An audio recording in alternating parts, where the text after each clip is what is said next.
தமிழ்நாட்டின் பொது போக்குவரத்து சேவையை மேலும் பலப்படுத்தும் நோக்கில் தமிழக முதலமைச்சர் திரு விஜய் அவர்கள் இன்று 300 புதிய அரசு பேருந்துகளை பொதுமக்கள் பயன்பாட்டிற்காக தொடங்கி வைத்துள்ளார். இந்த புதிய பேருந்துகள் மாநில போக்குவரத்து கழகத்தின் சேவையை மேம்படுத்துவதோடு பயணிகளுக்கு பாதுகாப்பான மற்றும் வசதியான பயண அனுபவத்தையும் வழங்கும். இந்த 300 பேருந்துகளில் 164 டீசல் பேருந்துகளும் 136 சிஎன்ஜி பேருந்துகளும் இடம்பெற்றுள்ளன.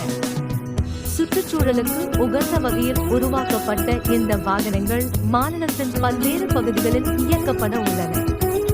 இதற்காக சுமார் 127 கோடி ரூபாய் செலவிடப்பட்டுள்ளதாக தகவல்கள் தெரிவிக்கின்றன. பேருந்துகளை தொடங்கி வைத்த பிறகு முதலமைச்சர் விஜய் அவர்கள் புதிதாக அறிமுகப்படுத்தப்பட்ட ஒரு பேருந்தில் நேரடியாக பயணம் செய்தது மக்களின் கவனத்தை ஈர்த்தது.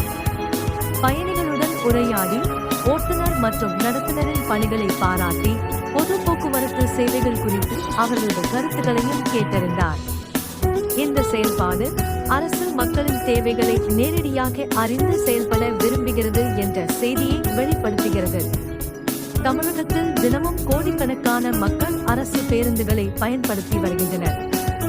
எனவே புதிய பேருந்துகளின் அறிமுகம் பயண நெரிசலை குறைப்பதோடு கிராமப்புற மற்றும் நகர்ப்புற பகுதிகளுக்கிடையேயான இணைப்பையும் மேம்படுத்தும். மேலும் மாணவர்கள், பெண்கள், மாற்றுத்திறனாளிகள் உள்ளிட்ட பல தரப்பினருக்கும் இது பெரும் பயனாக அமையும்.